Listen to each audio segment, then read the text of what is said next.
Hey YouTube, Warbles on a lot here. ABC Radio National is about to give us a bit of insight into a fella called Lieutenant Commander James Cook and his impact on Australia and how we have commemorated his effects on the nation which grew out of his exploration.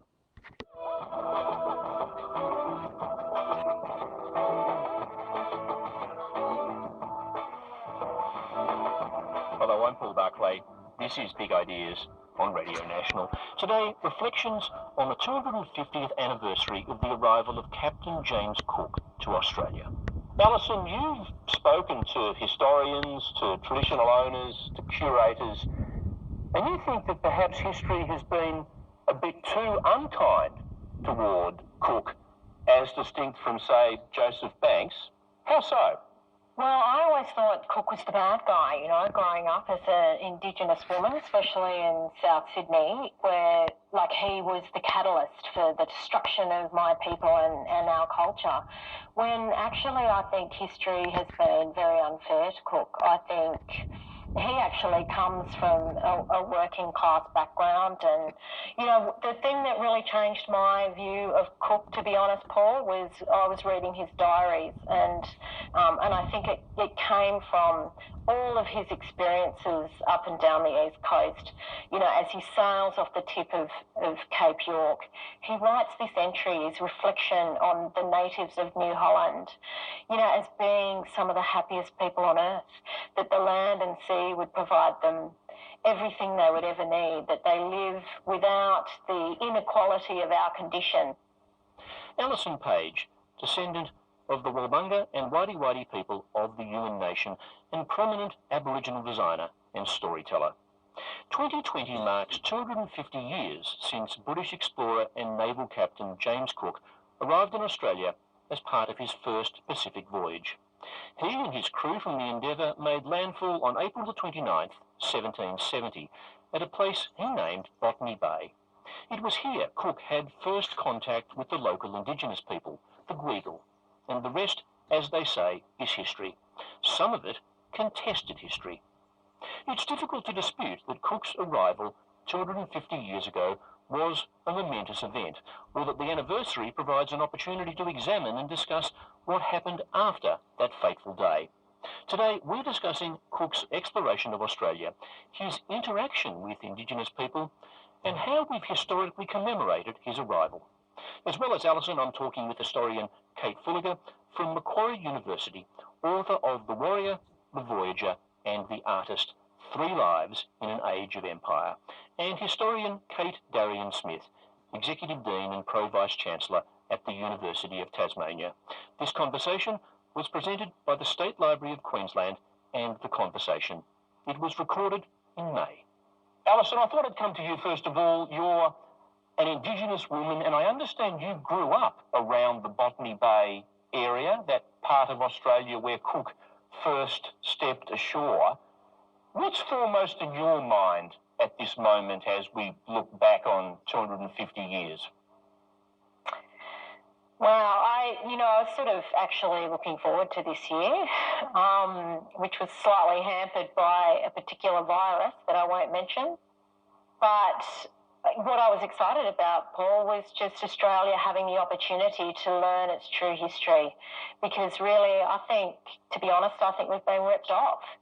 It's sort of like, I think there's been a lot of shame around, the origins of our modern nation, and I really don't think there needs to be. I think that we're a mature enough country to be able to look at what actually really happened and talk about it openly.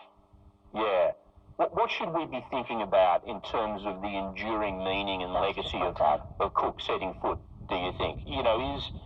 Is the conversation about Cook and his arrival, or is the conversation about what his arrival signalled would happen to this continent? I think we have to start with actually what really happened in 1770, because what's become really apparent to me, and look, I was guilty of it too, is just getting 1788 and 1770 mixed up. And really, the encounters as fleeting as they were in 1770. I mean, it's an absolutely ripping yarn. It's an amazing story. One of the biggest features, I think, of the story that I have learnt that I knew nothing about before is the fact that nearly every Aboriginal community on the east coast of Australia thought that Cook and his men were visiting ghosts, that they were the reincarnation of their ancestral totems that had come back. We'll come to talk a bit more about that. It's a really interesting story. Kate Darrigan-Smith, if I can come to you, no matter what your perspective is on Cook's Landing in Botany Bay, 250 years is a significant anniversary, and you've looked at how we've marked that anniversary over the years since his arrival. How do you think we should be commemorating that event today? Well, look, like Alison, I welcome the opportunity, I think, with that commemoration now, to talk about what happened, to think through, and I suppose, I'm very taken by the idea of truth-telling. What is the past about? How can we look at those stories? What do they tell us now about what contemporary Australia is? But let's not shy away from the fact that there was violence in 1770 on the beach, and let's think what it means for us now. I think, too, it's important to understand that Captain Cook has perhaps lost some status for very younger generations of Australians who it's very common to mix up 1770 and 1778, even with university students who are coming through and studying history. So I do think it's a moment to pause and reflect, and commemoration should be always about asking questions about the past. Do you think it's possible to celebrate Cook's Landing and the subsequent European settlement of this country without diminishing the devastating impact that had on First Nations people?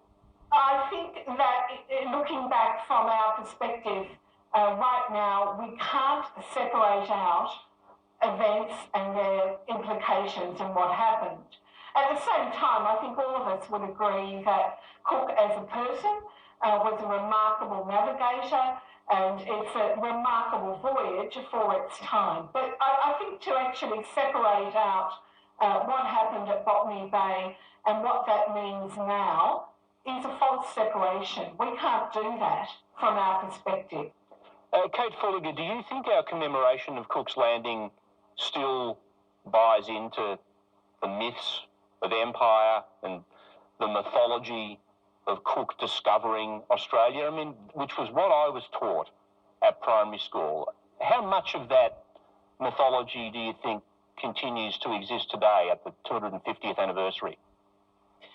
I think it is quite strong still. You can sort of see immediately that the backlash to any kind of scholar wanting to add nuance and complexity to it is often seen to be some sort of challenge or fight, and then it's instantly kind of challenged. So I think that it still is quite a tense idea. I would just sort of join Alison and Kate in saying that it is an interesting era to think about. I am a scholar of the 18th century, so I love anyone thinking about the 18th century at all.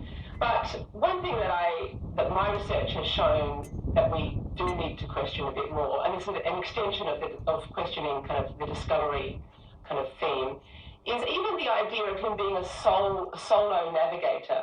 He obviously was extremely talented navigator and captain, but when he was through the Pacific, anyway, he was greatly aided by Indigenous people, helping him diplomatically, helping him, navigationally.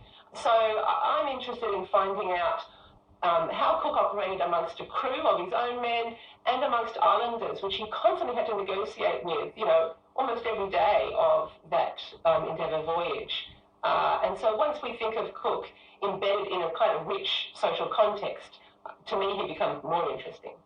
And that's a story of Cook that so few of us are familiar with, the idea that he travelled through the Pacific with Indigenous people from the Pacific Islands. I mean, that is an almost untold story, really, isn't it?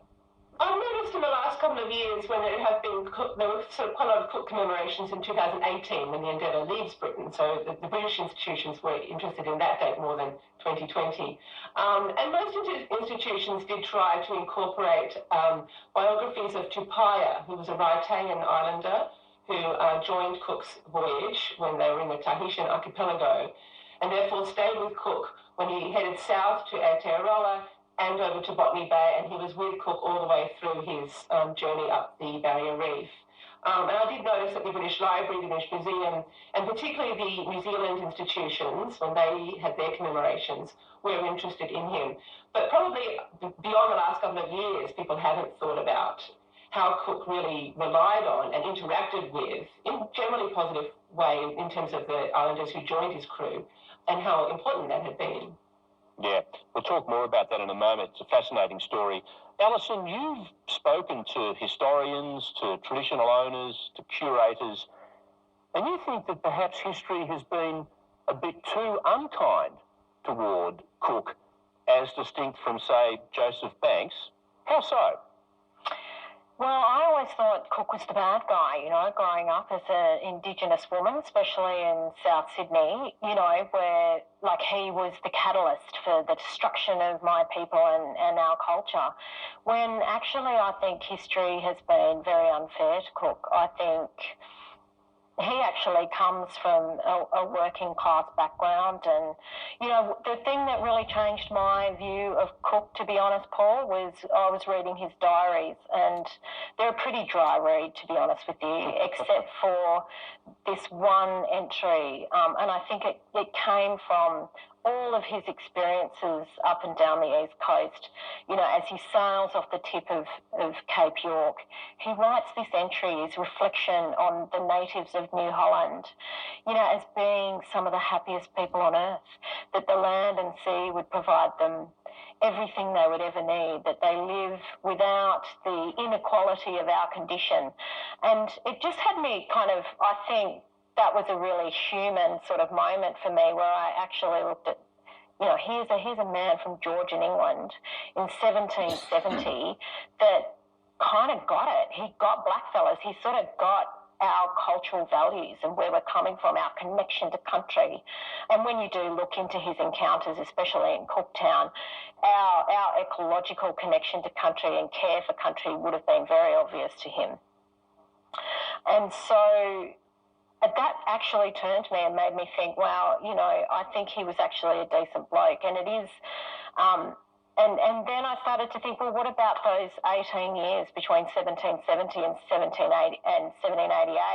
You know, who made all those decisions about the fact that we would make this fantastic penal colony, and, you know, we could just start sending prisoners over here, and you know, bring a vial of smallpox along and see how that would go. Those decisions weren't Cook's decisions, but, you know, Joseph Banks had a role to play in those decisions. But those 18 years, that's a very dark part of our history that none of us in Australia know anything about, and, you know, quite possibly might want to start asking a few clarifying questions of England, to be honest. Yeah, and I think partly because, as we've already said, there is such confusion between the arrival of Cook in 1770, when he first sets foot on Botany Bay, and then the First Fleet. There's a conflation of those two events in the minds of some members of the public. Just going back to that quote that you referenced, though, Alison, it is, I agree, a really striking comment by Cook, that the Aboriginal people, he writes, may appear to be the most wretched people on earth, but in reality they are far happier than we Europeans. It is a remarkably insightful comment from a white fella from England, a naval captain coming out, seeing a culture he's obviously completely unfamiliar with. And it does, you're saying, cast him in a different light than what you'd originally thought. Definitely, and a lot of the communities that I collaborated with on the film that I made, which tells the story from the shore and from an Aboriginal perspective, you know, it was really them that was sort of telling me that, look, he's a working class man, he had 6 kids, you know, he's a decent bloke, you know. So I think there's a lot of myth busting that needs to happen when it comes to Cook. we do have to give him credit for actually understanding that. And if you think about it, Paul, he understood, he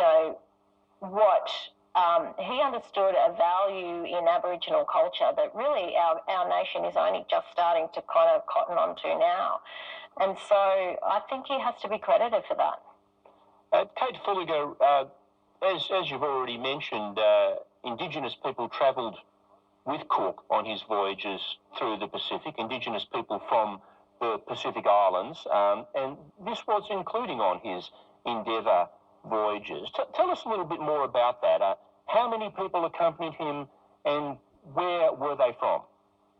Well, there's got a bit of evidence to show that islanders sort of hop on the Endeavour and his later ships to sort of go to the next island, use him as a taxi, which I think is a great image. But Cook was generally, on principle, sort of didn't want to include a new islander in his crew, mainly because he just wanted to keep his crew cohesive. But Banks on that first voyage convinced Cook that Tupaia, who was a priest from the Tahitian archipelago, would be someone who is worth actually having on board, and he wants to go all the way to Britain, and he will help us and we can help him.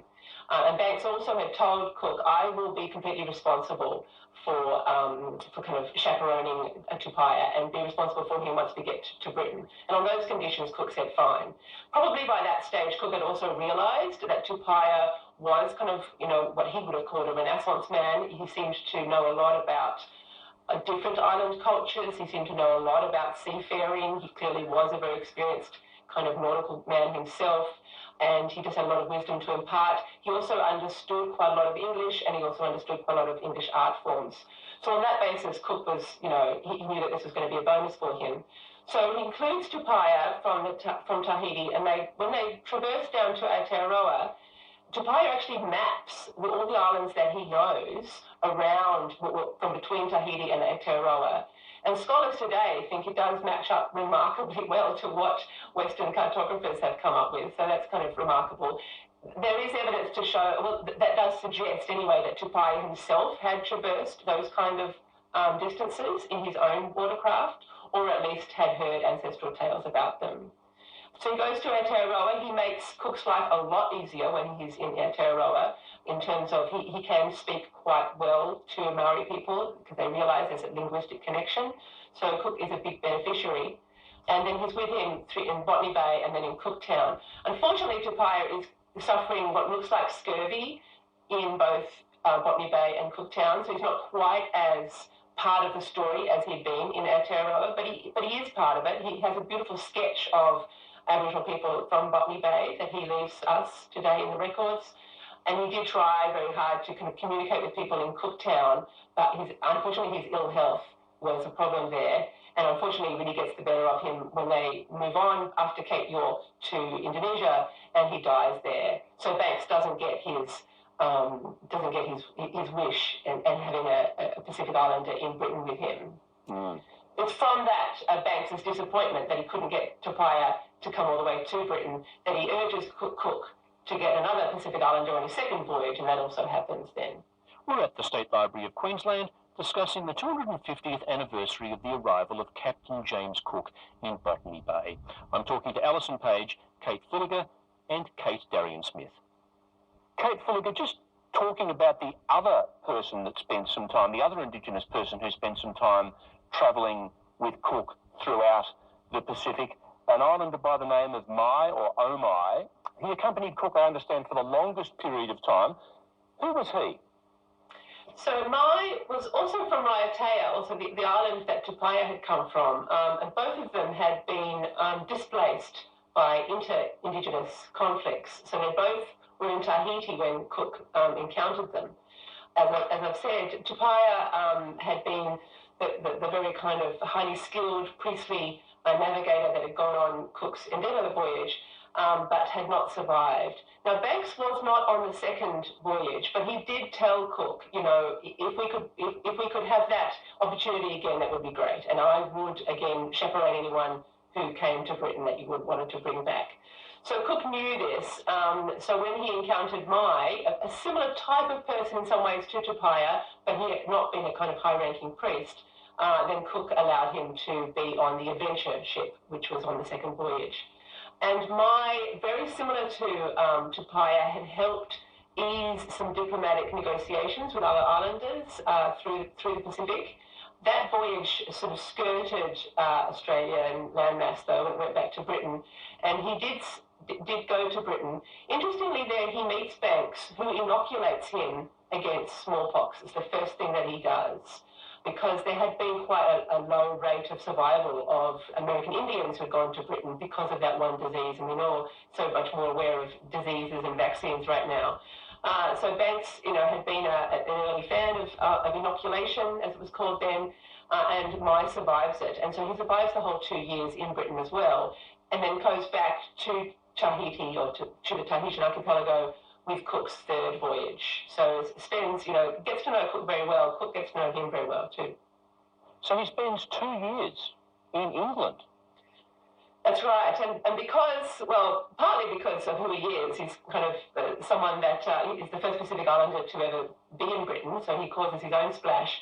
But because he's so associated with Banks, who's a bit of a playboy kind of superstar in Britain himself, then he does amass a lot of attention. He meets the king, he hangs out with kind of high society set, which in that case includes people like Edmund Burke and Samuel Johnson. He, because of this situation, because he must have been a very adventurous, kind of brave person to have done this kind of journey, also learns a lot of skills, including English. He survives for 2 years. Interestingly, a lot of scholars who are interested in Mai have mostly thought of him, like 18th century British people probably thought of him, as a kind of exotic story, which can be a fruitful kind of window onto 18th century life. But really looking at it from Mai's perspective, which I think scholars haven't done so much, it's really about kind of a fact-finding mission for Mai, and possibly an arms-finding mission, because a bit like Tupaia, his main interest is back in Raiatea, that island that had been usurped by other islanders, and he wanted to think, maybe I could get these British people's arms, these ghostly arms, because they seem reasonably effective, and I could amass them for my own Indigenous story. And so what I've been interested mostly is thinking about Tupaia and Mai's perspective on these voyages from their own Indigenous background.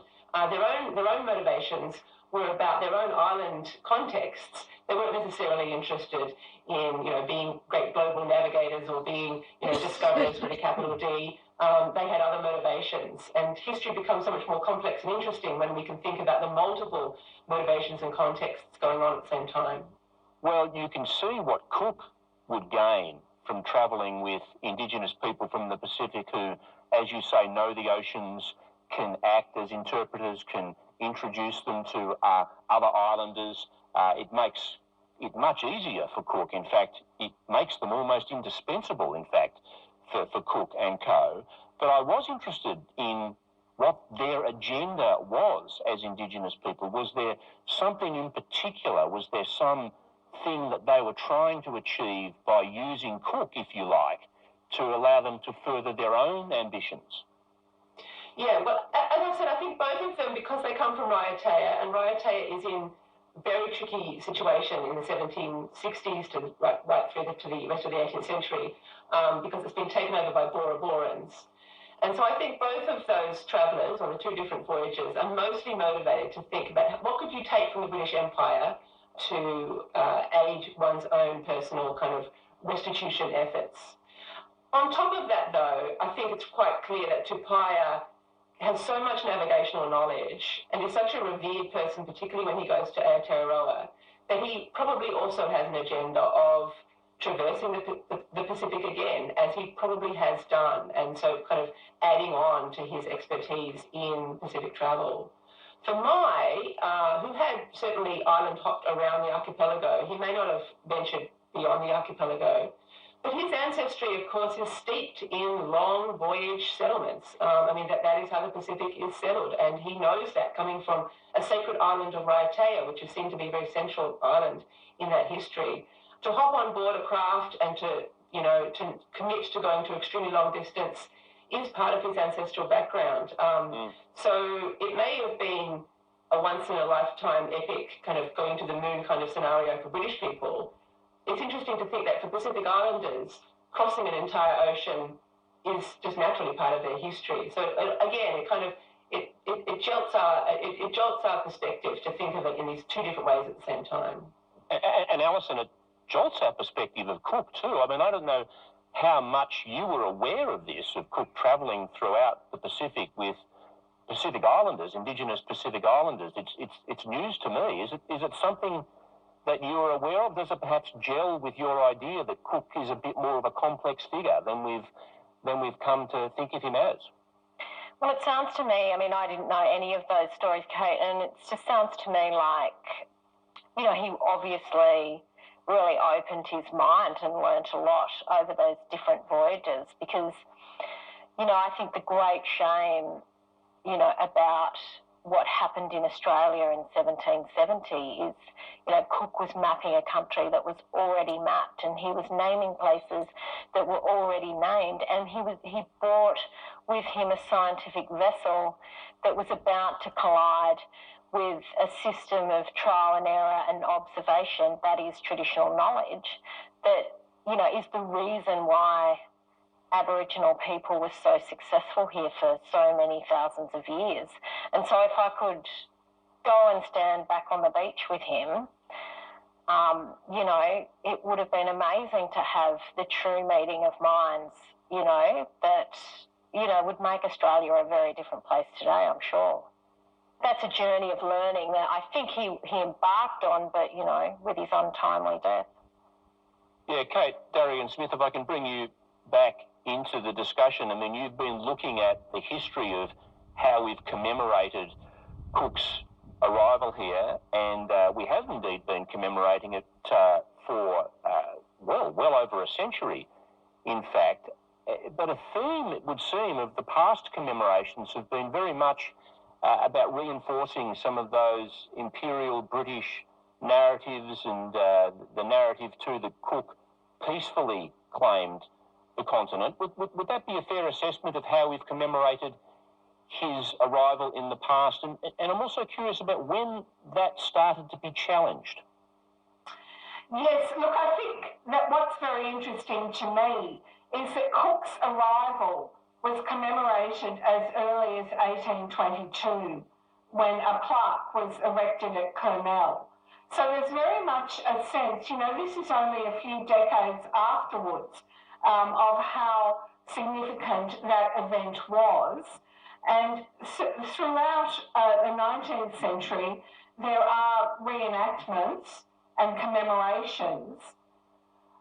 We have to remember too that Arthur Phillip's arrival in 1788, coming with the first fleet, was an arrival of convicts. So by the mid-19th century, going into the late 19th century, you know, the convict staying is something to be shirked at for respectable white Australians. And so Cook becomes a more acceptable feature there, a more acceptable character.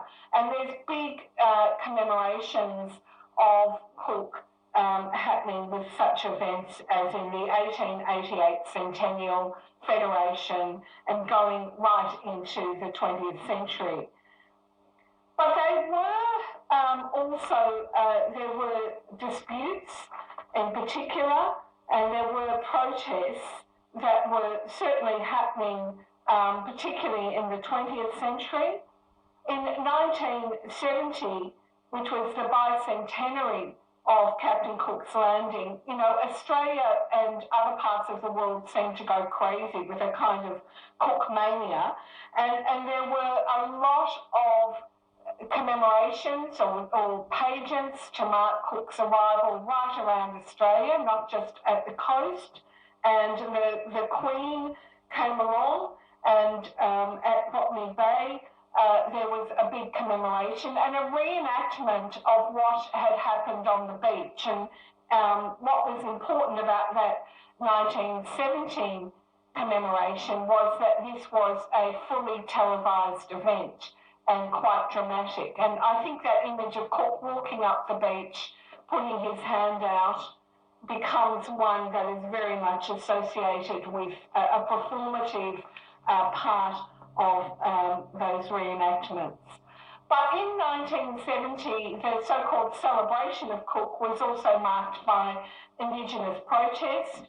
Across the bay at La Perouse, there was a gathering of Aboriginal and non-Aboriginal people, and they released funeral wreaths into the sea and had their own event, very much in the style of a day of mourning that had been the way in which some of those earlier commemorations had also been marked. So I think important to acknowledge that while there have been reenactments and commemorations, certainly in the 20th century, second half of the 20th century, they've been openly challenged.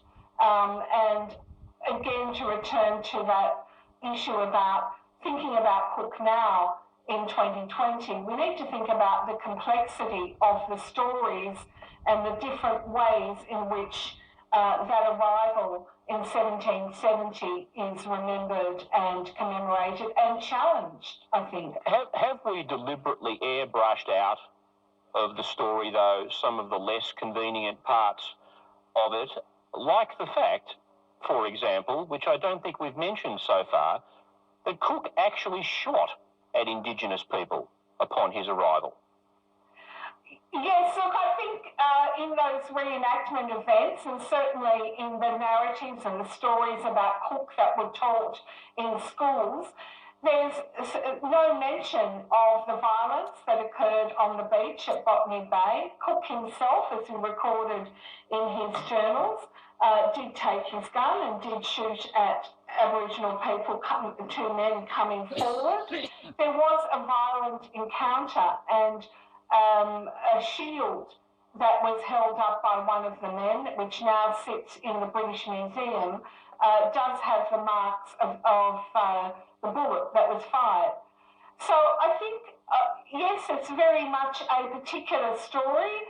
It's also a story of, I think, comes to be told in broad terms around Cook very much as a peacemaker, coming forward, offering his hand and putting that up in peace, but also very much a story of imperial possession. This is Britain coming to Australia, and certainly the idea of Cook putting up a flag, which is often depicted in earlier reenactments as actually happening at Botany Bay, putting up the flag on behalf of Britain. So linked to the claiming of Australia for the British Empire. Just a final question before we leave this issue of how we've commemorated Cook. It's not a great line that we've got you on, but just one question more. In 1951, which was the kind of half century of Australian Federation, there was some interest in having commemoration of Cook arriving in 1770, but interest and enthusiasm in Cook around that time was at such a low ebb that formalities were abandoned. Had Cook become a rather less interesting or persona non grata in that period, and if so, why? Look, I think it's really that there was just other things happening. This is a period in the 50s, there was less interest in commemorating Cook's arrival, because this is a time when Australia is moving out of the Second World War. It's rebuilding, it's looking to modernise, it's looking forward. And so I think the lack of interest, which, you know, really occurred in the 50s and 60s about Cook, is because the Australian nation is looking to a different kind of Australia ahead. In 1970, because there are commemorations of the voyage around the world, and because the Queen, it's a big deal. She comes out to Australia for that date, and I think that reinvigorates the interest in Cook. But commemorations of the past are always about, to some extent, what people are thinking about now in the present, and there was certainly that lull in the mid-20th century. Alison, not long ago you visited Cape York and spoke with Indigenous people and elders there, including one man who sung a song composed by his ancestors when Cook arrived in Possession Island in the Torres Strait in 1770. Tell us about that and what that song was about. Sounds like a rather moving moment. Oh, it's definitely a moving moment. This is Uncle Tommy Savage, who's one of the traditional owners there, and it was a song called Merkai Uncle, which translates as ghost ship, which is, how they viewed this ship coming. That was the message that was sent up the coast, that there was this vessel of dead people arriving. And the song, it's a really sad song. And I was recording it on the beach, just in this makeshift recording studio, holding a piece of core flute. And he told me that the translation was that we must put our system away. We've got to put everything about our knowledge away while this ship is here, which was sort of really sad. I said to him when we stopped recording, I said, well, it's time to get it back out, Uncle Savage. We want the whole nation and the whole world wants to hear about this Indigenous system, so it's safe to bring it out now. So the Endeavour was working its way up the east coast toward Cape York, and basically the Indigenous people on the shore saw this as a boat full of ghosts. Not only that, they were communicating it to other tribes up the coast. How were they doing that? Well, it would have been, even Banks and Cook record a lot of smoke that they see as they're travelling up, fires that are lit. It would have been early dry season. There would have been backburning happening as well, but there were definite smoke signals. And when you look into the science behind those smoke signals, the messages are so intricate about, Uncle Johnny's cousin's sick and he's got this wrong with him. It's incredible how much detail was passed on, but it would have also been through message sticks that were sent by very young, fit men who were chosen to run up the coast as well. But of course, to warn about these ghostly arrivals. You've included that story and that song in a film that you've made for the National Museum of Australia to commemorate 250 years of Cook. The film's called The Message. Just give us an idea about that. Oh, I was so lucky to have the opportunity to co-create really with the descendants of the people whose ancestors encountered Cook, to put together the story from the shore, really, which, to me is amazing, Paul, that here we are in 2020. It's 250 years and still we've never heard one side of the story, and that's the story from Indigenous people, and which is really amazing. Like the two warriors that met Captain Cook at Biame in Botany Bay, they're standing there and they're saying, wah, wah, wah, wah, wah, wah, which when you read on the plaque at the landing place, it's always been said that translates as go away, which was probably, it makes sense that they deduced that, because Cook himself in his diary says all they seem to want is for us to be gone. So he felt the vibe that they didn't really want him there. But wara wara wa translates in Darwa language as the dead, these people are dead.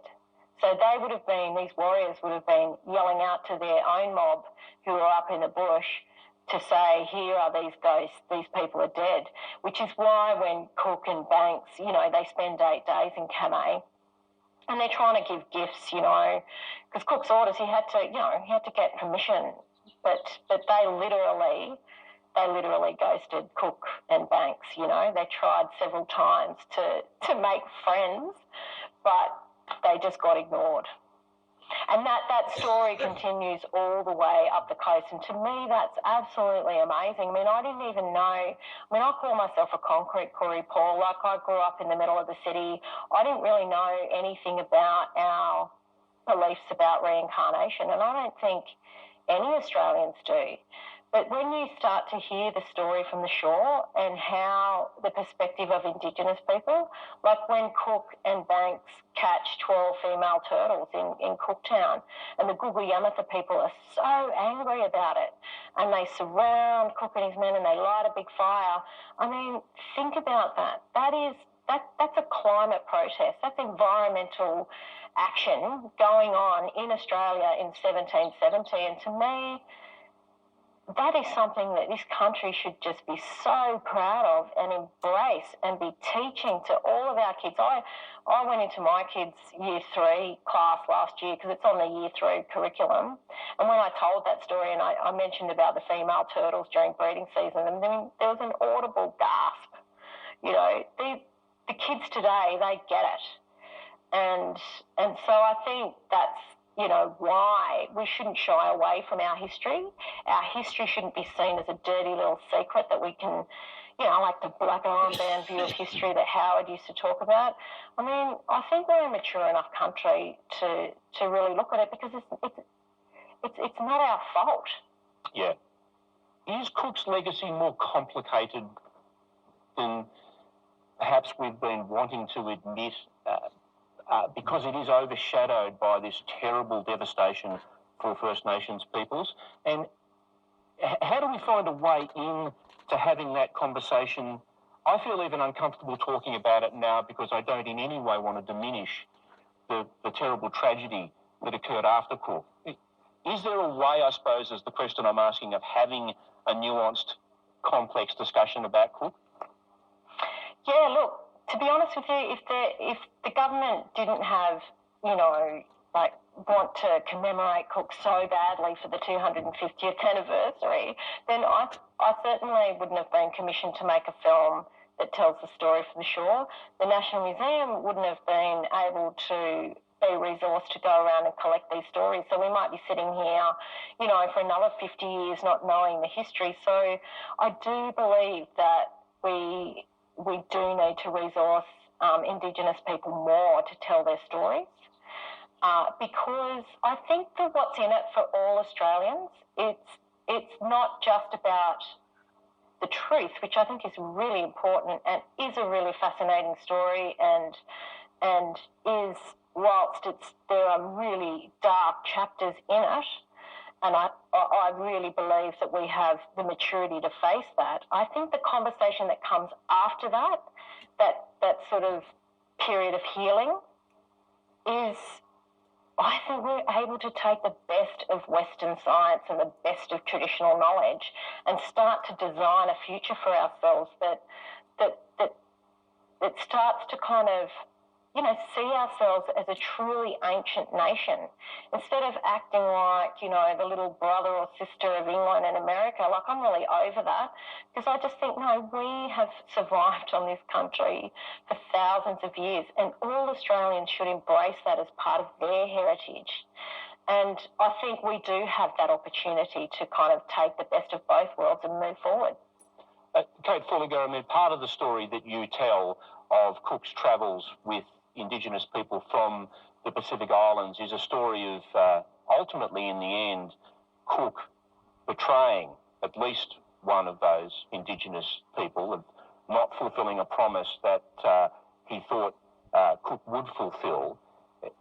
Setting that aside, though, do you think it is true, as Alison said earlier, that Cook did come to understand Indigenous cultures profoundly, understand and even perhaps learn from their culture and belief system, or did he remain really till the end a kind of British colonist?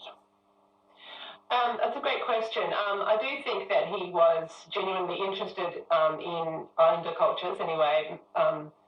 I can't speak so much for Australian Aboriginal cultures, but he definitely learned a lot, and he learned a lot of languages actually too, and he learned a lot of knowledges, which went hand in hand for him though with quite a lot of dramatic violence, and particularly was his downfall in Hawaii. And I don't think there's any we shouldn't forget that kind of violence that he oversaw, and which got worse and worse through the three voyages.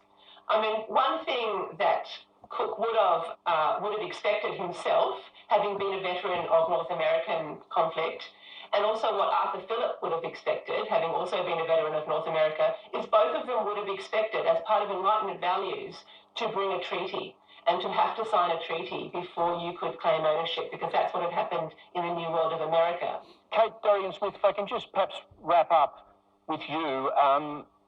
A replica of Cook's ship, the Endeavour, was to have circumnavigated Australia as part of the commemoration of the 250th anniversary of the voyage. That expensive reenactment actually has been cancelled because of coronavirus, but it was to have been an historically inaccurate reenactment from what I can tell, because the Endeavour never actually circumvented Australia. No, look, of course not. And actually, to call that a reenactment is historically untrue. But what was, I think, the intent there was to visit Australia in many places, including starting in Tasmania, to really commemorate the 250. I think we've lost a bit of an opportunity for what might have happened in this kind of voyage 250 years later, going to places where Cook hadn't gone. Because I think that actual act may have led to more complex stories and different narratives. And we've heard some today, the view from the shore. We've also heard about the fact that Cook went with people from the Pacific back to Britain. So there are different voyages. And I think that, you know, there are great opportunities to really enrich the story of Cook, to think about different kinds of histories and from different perspectives. And whether it's a reenactment or not, and this certainly wasn't, there's the opportunity to think about how we can reflect on those histories now and take them forward. It's been great talking to all three of you. Fantastic conversation. I want to thank Kate Fulliger from the Macquarie University, Alison Page, and Kate Darian-Smith from the University of Tasmania for speaking with us today. Thanks also to the State Library of Queensland and to the conversation. Thanks for joining us, and goodbye. Okay. Part 1, line 1. I opened this by speaking of Lieutenant Commander James Cook, because he wasn't Captain Cook when he came to Australia. They didn't promote him to captain, I think, until after his second Pacific voyage, but it might have been after the first. When he got back to England, he wasn't the big hero. It was Banks who was the big hero. And as they said, Banks was the bloke who gave the British government the idea that it would be a good idea to strand a colony of convicts here in Australia.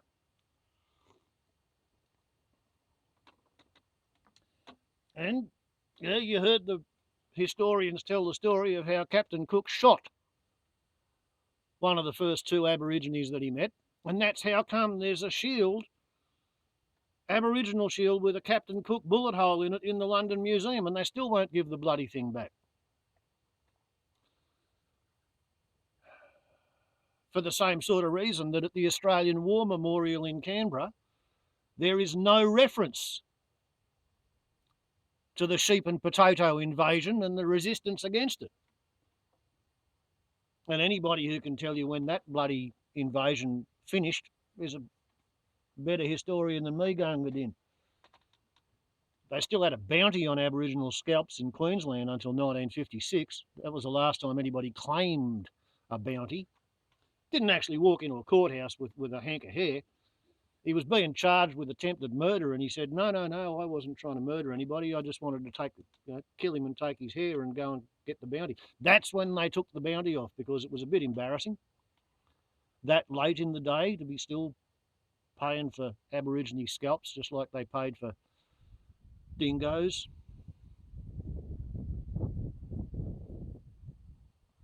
All I can say in the defence of the Europeans, which translates as landless, ignorant peasants from Europe come, is what Jesus said when he was hanging on the cross. Forgive them, they know not what they do. Their heads are so far up their arseholes, they're breathing with a snorkel, and they think they're doing the Aborigines a favour by coming and trashing a 40,000-year-old system of managing the environment to show them how to make more profit out of it in a shorter amount of time, so that in a couple of 100 years the whole place turns into a desert. Cut down the trees, shut off the rainfall pump so the rain stops at the coast, the interior dries out, then it burns. Clear fell, plough, destroy the bloody soil structure, over harvest, then it rains, all the topsoil pisses off downhill and goes into the river. Clogs the river up so there's no inland fish. Or it gets blown away in a dust storm and lands on the bloody snow in New Zealand. Long time ago, I was having a conversation with the Aboriginal tribal elder who told me it was okay for me to make and paint and sell boomerangs and bull roarers, because he said, if anybody can explain Aboriginal technology to the whitefella, it would have to be an improvement. So we'd be talking 25 years or so, maybe a bit more ago. And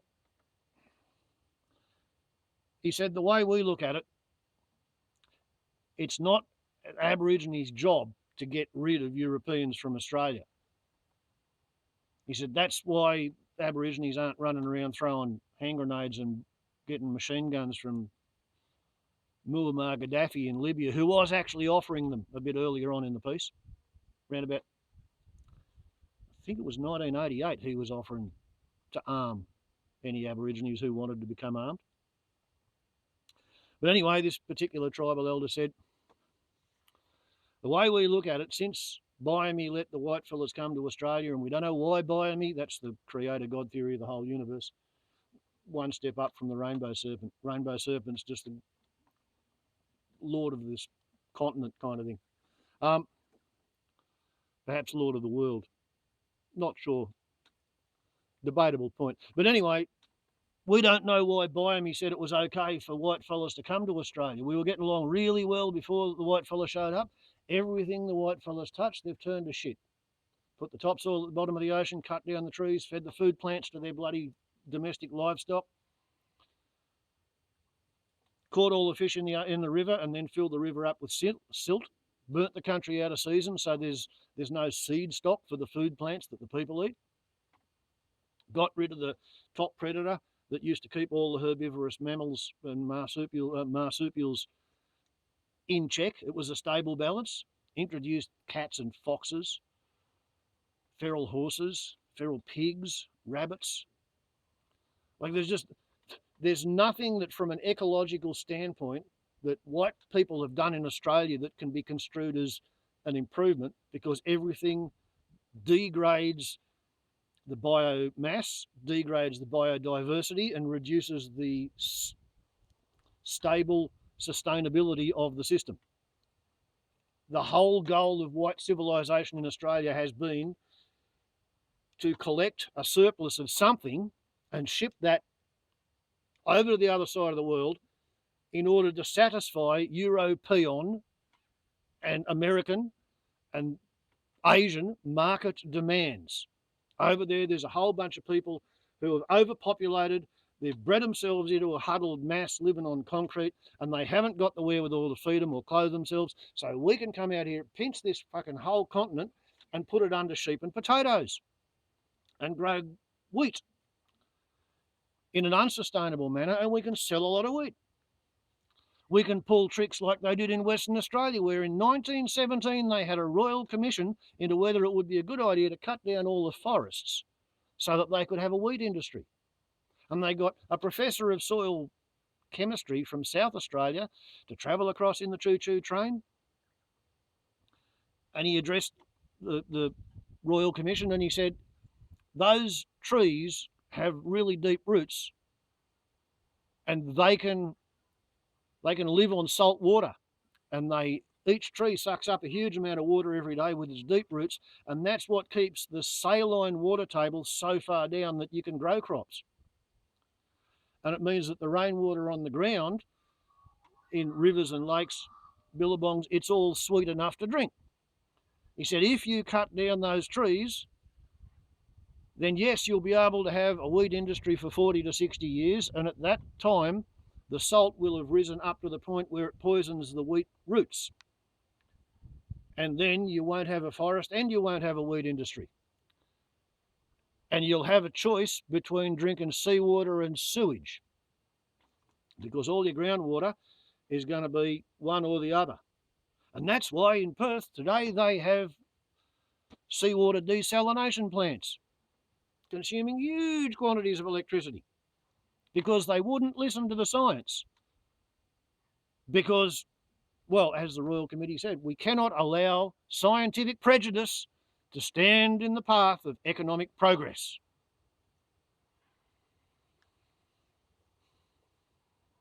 Captain Cook catching and killing 12 female turtles in egg laying season. Each turtle's going to lay 500 or 1,000 bloody eggs.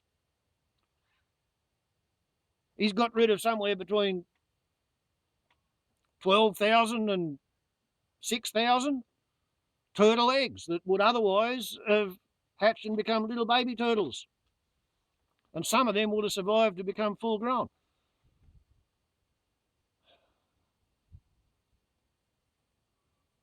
So yeah,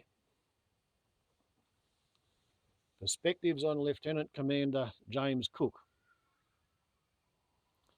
And Australia is what he hath wrought. He's the one who went back to England and told them how to get here. He was the one that people sent messages up the entire east coast of Australia warning the next tribe, look out, there's a bunch of dead people sailing up in a boat. Wah, wah, wah. Dead, they're all dead.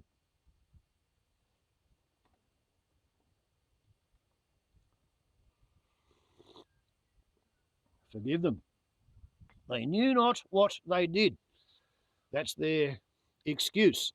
But that story about the 1917 Royal Commission into having a wheat industry in Western Australia suggests that they bloody knew what they were doing, all right. I remember one time my father, who was born in 1909 and was, going to school before or during World War One, he said that he couldn't understand why it was that the policy he was taught in primary school, that if you chop down one tree, you have to plant 3 trees, had not been carried out. That was the big rave back there in about 1914, 1915. But the busyness as usual lobby from the Chamber of Commerce is not interested in the science. They're interested in the non-science. And non-science sounds really close to nonsense because that's precisely what it is. Non-science is nonsense. Just this week we've had Australia's Federal Treasurer, Josh Frydenberg, demanding that the Victorian Premier provide a roadmap for when he's going to reopen the Victorian economy, because Victoria's got more people on Job Seeker and Job Keeper because it's locked down to stage 4 because of the corona outbreak that came from the privatised, subcontracted prison guards who weren't taught how to wear a mask, let alone why they needed to maintain social isolation with the quarantine inmates that they were supposed to be guarding. All absolutely strict Liberal Party laissez-faire capitalist principles. That's why Victoria had the bloody outbreak. Cost-cutting bureaucrats streamlining the health industry and the security guard industry for decades. So it's Frydenberg's personal worldview over the past 30 years while it's been in power, which has caused the situation, set up a system that is just riddled with stupidity so that the system will fail repeatedly, identically all over the state. And now he wants the Premier, having got their daily case count from 780 new cases in a day down to it's almost 100 sort of. The Federal Treasurer wants to know when we can reopen the economy. Well, like they tried when they only had like 20 cases a day and they were on their way up. They tried level 3 restrictions and that didn't stop shit. Because if they get 100 cases today, what that means is those people caught the bug anywhere from 5 to 21 days ago. Because there's a steady little rat tail of this virus, and they not only the asymptotics don't know they're sick, But there are people who don't start to show any symptoms for 3 weeks, and they might have been shedding virus for 15 days. So I feel pretty good today. What that means is that 3 weeks ago, I hadn't met anybody who had the coronavirus. In 3 weeks' time, I'll know whether I met anybody today who had the coronavirus or not. So any politician, any economist, any business accountant who keeps pressuring to reopen the economy, oh, come on, you've only got 100 cases, that's not bad. Last week, 2 weeks ago, you had 700. They've missed the fucking point. You have to get down to 0 cases and then wait 21 days after that. And if you're still at 0 cases, 21 days after your last case recovers. So tack another 3 weeks onto the 21. Call it 6 weeks. 6 weeks after your last case is detected and 3 weeks after they recover or they die. If at the end of that 6 weeks you've got no cases, then you can say congratulations. We have more resolve as a species than the Chinese horseshoe bat's pet tame world wandering lost little virus. Now that virus was perfectly harmless while it was living in a bat in a cave in China.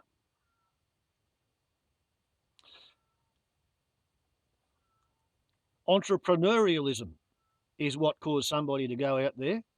Somebody who wanted to earn money in the free market because China says it's communist, but they behave just like capitalists. Just like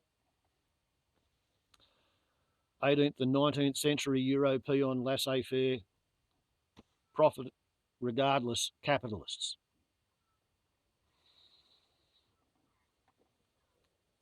And Mr. Boeing built a lot of jet aeroplanes. So once somebody got a virus that had come from a bat, gone to a pangolin, come out of a pangolin, got into a pangolin keeper or a pangolin butcher, once people started transmitting that virus in any city in the world, whether it come out of chooks or bats or pigs or goats or horses, once a virus like that starts getting transmitted under the terms of transmission, incubation, asymptomatic patients, all that, and the particularly cruel bit is, as far as the medical industry is concerned, it's not like Ebola, which kills 60 to 90% of the people who get it, because you notice Ebola really quick. You know, it might kill everybody in a village. Marburg virus used to do that, and it became less deadly so that it could get out of the village. Well, it's a virus. It's not trying to do that. It's just the result of successive experimental runs of the situation where some dickhead goes out and catches a sick bat and comes home and cuts it up and gets exposed to all the viruses that were in the bat that was sick because its immune system was suppressed because it's been living under stress because the people have been chopping down the bloody forest that the bat lives in, so there's no trees for it to eat off. It's entrepreneurialism. It's the death cult that emerged from Göbekli Tepe that I call the Broadacre Agro Cult of Harvest Everything-ism. And Captain Cook, who came here 250 years ago and shot the first Aborigine he ever met, he was just the bloody hard-working, ambitious, obedient little servant of his king who was particularly good at navigating. And he got told to take Banks along for the ride, and his actual mission description was to go to Tahiti in time to watch Venus's transit of the sun. That's what he was supposed to do. Because the astronomers were looking for a planet inside Mercury's orbit, and they tagged that planet Vulcan. And if you want the full backstory of that, dig into my playlists, go into the Warbles in the Wilderness playlist, and look in there for a poem called Socio-Historical Quantum Theology. And that'll explain to you why the astronomers thought there was another planet inside Mercury's orbit. Secondary mass effect is what they call it. If you get enough gravity in one place, like the sun's gravitational field, all that gravity is energy. And if you get enough energy in one concentrated spot, you can divide that amount of energy by the speed of light squared, and you come up with a mass figure in the equation, and that mass figure equates to half the mass of the Earth's moon. And because of that secondary mass effect, the astronomers had noticed that Mercury was just a little bee's nick too fast, and they were hoping that, you know, maybe Venus will be a bit too fast, but Venus was too far out. They weren't able to prove Vulcan by going to Tahiti with Captain Cook. That's what his voyage was for. He was in search of planet Vulcan. Couldn't find it. So on his way home, he claimed an entire continent as a consolation prize, as well as the islands of New Zealand. I think he wound up with Hawaii there for a while. Didn't the American mercenaries displace a British colony or a British administration of native nobles? Something like that. But anyway, the scales of propaganda and jingoism and patriotism are slowly being withdrawn from the eyes of the general population. I think it's interesting that Captain Cook's 250th anniversary of shooting his blackfella on the 29th of April didn't go ahead because coronavirus stopped it in its tracks.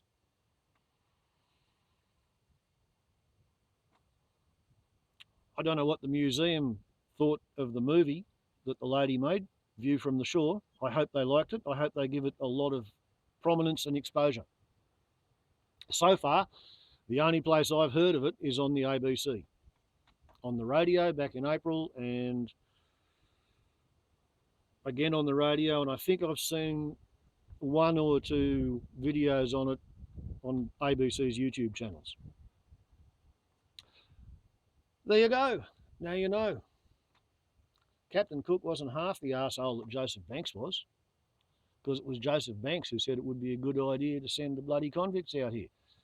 And on a final parting shot, a lot of people around the world like to half joke and half sneer that Australians are the way we are because what can you expect from a colony of time-expired British convicts?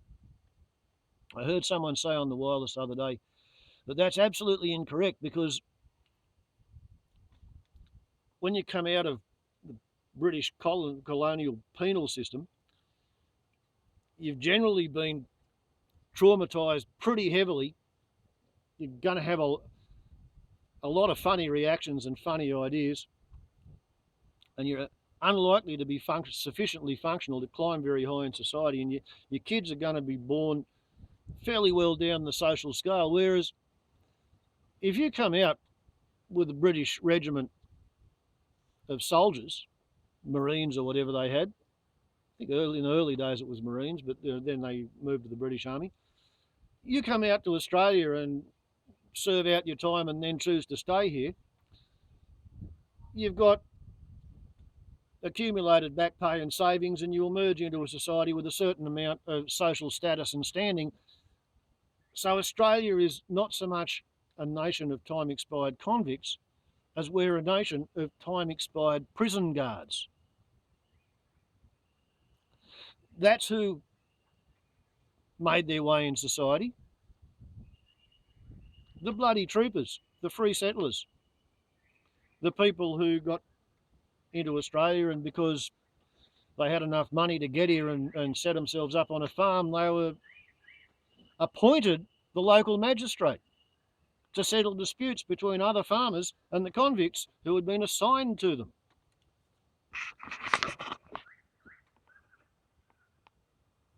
Look at that. Swamp wallaby eating wattle. Yeah. Australia is a nation of time-expired prison guards. Not convicts, prison guards. Because the convicts, yep, that's just the peasantry and the serfs, the workers. The rulers, they came out here, or their ancestors did, as guards.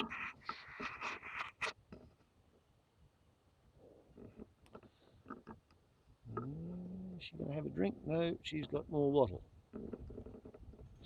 Okay, that makes it a fairly long movie. I should probably end it there. Warbles on a lot to YouTube. Ciao.